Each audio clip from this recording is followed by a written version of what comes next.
Okay, 1D. This is a quick one. I just wanted to go over a couple things I didn't have time for or somehow left out in the last 3 videos. All right. The election, I wanted to give you a map of, kind of just going a little bit quickly how this happens. You can see there's 3 other choices besides Lincoln. Those 3 choices all appeal to some Southerners. So it divides the Southern or slave vote, whereas the North is solid in their support for the anti-slave Republican Lincoln. Okay, so while the rest of the country splits their votes between 3 candidates, Lincoln's support is unified and he wins. This is something we'll see repeated over and over again in history, in our history, in U.S. history. Okay, I want to get you to another one. Where is it? Here. Okay, progress of secession. You can see how South Carolina, the deep South, goes first.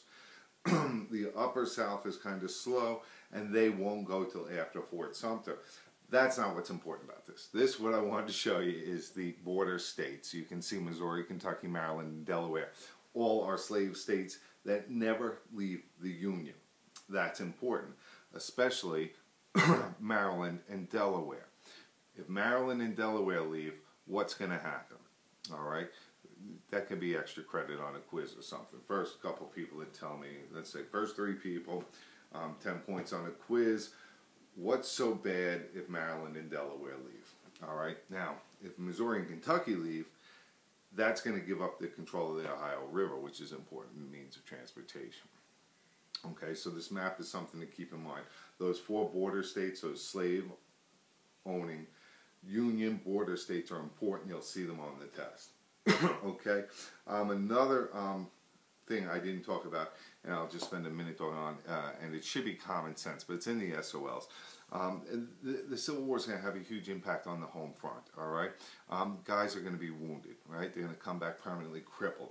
The South, Virginia, is destroyed, and if you think about it, it makes sense that the South is going to suffer more, and Virginia is going to suffer more. Virginia is a border state.